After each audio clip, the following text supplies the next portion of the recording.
What's up, guys, and welcome to week 2 of 52 of securing your online profile and presence. Sorry if I sound a little weird. I'm kind of sick this week, but I'm still going to make the video. Today, we're going to talk about containers and profiles. These are an awesome way to kind of even further separate your browsing and your presence online and stop all the tracking and BS that follows you. Okay? Last week we talked about why you should switch away from a browser like Chrome to something like Firefox or even Brave. Much better alternatives. They're awesome, okay? And if you haven't watched that video, I recommend going back and watching that. So let's go ahead and jump into our virtual machine and test out containers and profiles.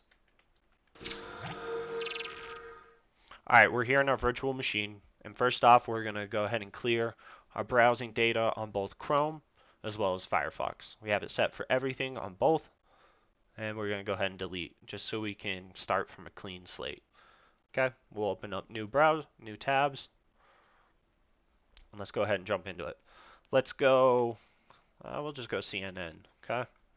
We'll go both those places, okay? Well, let's scroll down here. Let's just click on one of these stories. U.S. Coast Guard. U.S. Coast Guard. Okay. Right away, we can see a difference. Again, over here in Chrome, we got this ad over here. We don't have that in Firefox, and a lot of that's because of Privacy Badger, which is blocking domains as well as cookies, and uBlock, which is also helping. So we're blocking 10 out of 29 domains connected to this website. Okay, so I know a lot of people are like, there's a lot of confusion on cookies. Like, oh, cookies. You go to a website, they're like, accept our cookie. What even is a cookie? Well, a cookie is basically like a text file that the website stores inside your computer so that they don't have to store that information. This can be things from like your login to your bank, say, to even like third-party tracking cookies, right? So let's go ahead and just like jump in and see kind of where these are even at.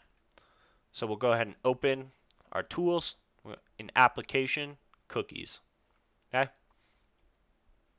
And we'll do the same in Firefox. It's under storage cookies, and in Google it's application cookies, okay? We can see down here, let's just click through some more stuff. Oh, whoa, whoa, whoa, whoa, whoa, look at all these cookies. They're just going off. Oh, they keep popping off like crazy. Let's go over here in Chrome and we'll click something else. Or not Chrome, sorry, Firefox. We can see we really only have this cookie for CNN, right? And that's because up here Privacy Badger and uBlock are doing a lot of work for us. Look, I mean, look at all this in Chrome. Ew, ew, brother, ew. You know, what is this? Me and my homies hate Chrome. Okay, so we're gonna head and just exit Chrome. We don't need it. Let's open Firefox. Okay, so now we kind of see some examples of cookies, and a lot of people know cookies track you, but did you know there's also a lot more ways they track you? Like even this up here, like a URL can be used to track you. Your browser has like a unique fingerprint that can be used to track you. There's like up to 50 different ways they track everything you're doing. They aggregate it, they sell it to data brokers for advertising. Now, I don't know about you, but that's ethically wrong to me. I get no consent in this, so we're going to go ahead and fight back, you know? You can either choose to sit on the sidelines or you can join the cyber war and fight back against these unethical practices that are going on, right? And it's up to you. Are you going to stand by or are you going to let it happen? So let's go ahead and look at containers, okay? We're going to go up in here to the extensions, and we're going to search for containers. Right here, we see a Facebook container, and we see this Firefox multi-account container. If you're going to use Facebook, I'd recommend getting that one, but let's just go with the multi-account for now. Again, you can kind of read what this does if you want. We're just going to hit add. We're going to add, okay, and we have containers installed. Boom, simple, easy. Let's go ahead and open a new tab. Let's go up here in the top right. We'll see our extension for containers. We're just going to click through all this. You can read it if you want. Again, the sync pops up. I recommend not syncing. You can add the VPN, the Mozilla VPN if you want. We'll go over VPNs in a later date, so we'll just skip this for now. Okay.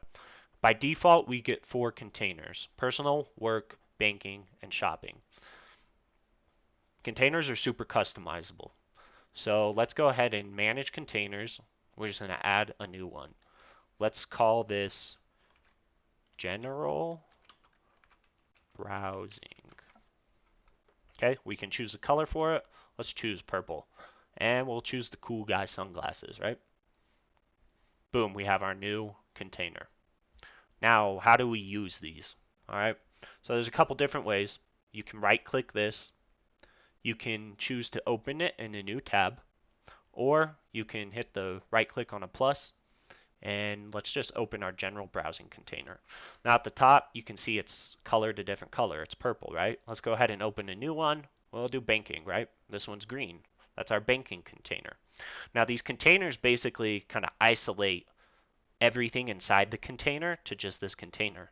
So say you're, on your email in your personal container, and then you want to go to Facebook, but you don't want to be in that same container you're doing with your email, right? You can put them in different containers.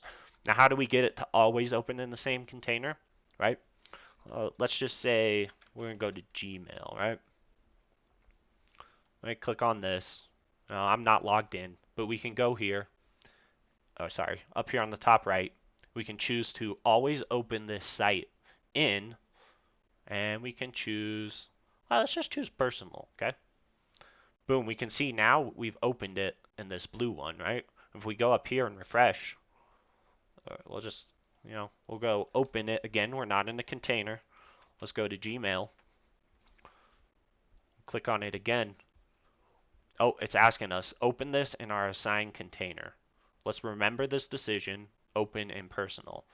Okay, so now whenever we go to Gmail, no matter what container we're in, it's going to pop up and open it inside of our container we chose, right? This is super awesome because you can kind of isolate down the websites you're going to and kind of separate your your presence. You can have a ton of different containers. You can have a couple different containers. Say you want one for just like your gaming searches or something. You can make a container for that, right? Super awesome. I would recommend running containers. Now there's also another way that we can do kind of the same thing, but in a better way, I think, and that's profiles. Now, profile is kind of like a container, but it's better, in my opinion, and it's because you basically are running a whole new instance of the Firefox browser instead of a container, right? You're basically running a new Firefox browser. So how do we do that? Well, on Windows, we can go down here, right-click Start, and click Run, okay? Then up here, we can type in Firefox space -p, okay? Go ahead and click OK. That opens this. We're going to go ahead and uncheck this button, use the selected profile, okay? And we're going to go ahead and create a new profile. You can read through this if you want. We're just going to skip it. Let's call this one, we'll do this one called School, right? You can choose where you want to store it. We're storing it in our Happy Gilmore virtual machine. And let's go ahead and hit finish, right? We have this new profile.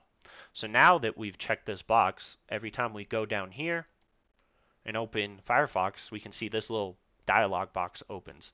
And we can choose what version, you can rename these top 2 default ones, what version of Firefox we want to open. Now remember, we had Privacy Badger, containers, as well as uBlock installed in our first instance of Firefox. So let's go ahead and open this new school profile, right? Boom, right away, we can tell this is different. First off, we don't have dark mode, and if you go up here, we can click our extensions. We don't have any extensions installed. So, and again, like here, we can see we got sponsored stuff as well, which we turned that all off. So these profiles are literally like a whole new browser that you can customize how you want. And what's the advantage of this? Well, say maybe your banking stuff, you're not really so sure about these extensions I'm recommending, right? Like you don't want any of that associated with like your banking profile. You just want the browser and that's it. Make a profile for your banking, run it, boom, you don't have those extensions. Say you want to test out new extensions, make a test profile, you know? You can kind of do whatever you want. And this is an awesome way to further segregate your online presence just in your browser, right? Now, another way, if you're not running on Windows, if you want to get to the profile options, is you can choose About, colon, Profiles. You should see it. You click on this, and again, we have right down here, we see our default release, as well as the new one we made called School, right? We can hit Launch Profile in New Browser.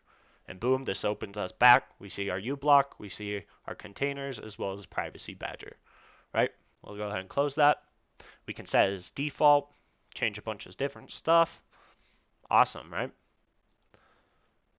Profiles, I would highly recommend using those. And if you're not going to use those, run containers. Either or, they're both better than the default options, right? Now you might be thinking, well, I can't use profiles on mobile. Well, there's a little sneaky workaround. You can run the original Firefox app off the Play or Apple Store, right? And then download the beta version of Firefox, and you have two different, uh, basically profiles of Firefox on your mobile device, right? And you can kind of separate your traffic that way. Containers might be available in mobile. I'm not quite sure. You would have to check for yourself. But that's a way you can further differentiate your online traffic. Again, like I said, we got to fight back. We got to take back. This is our internet. Let's take it back. Now, week 3, we're going to move on to an email client. Now, most people are probably running something like Gmail. I'm sure most people have a Gmail account. Remember, Google is an advertising company. They're selling your data to data brokers. They make a lot of money off of it. So we're going to look at Proton. Proton's awesome. It's got a bunch of awesome different features, including an awesome thing called aliases. So you don't even have to give out your real email address to people. This can help with like phishing, data breaches, and just in general, like not everyone needs your actual email address, and aliases are an awesome way to do this. Proton is also super privacy oriented. They claim to never sell your data, your browsing. Everything is encrypted. A lot of stuff that goes through Gmail, they can read, right? Proton, otherwise, they don't have a lot of access to your emails. Super awesome feature. We'll go over that in week 3. Stay tuned.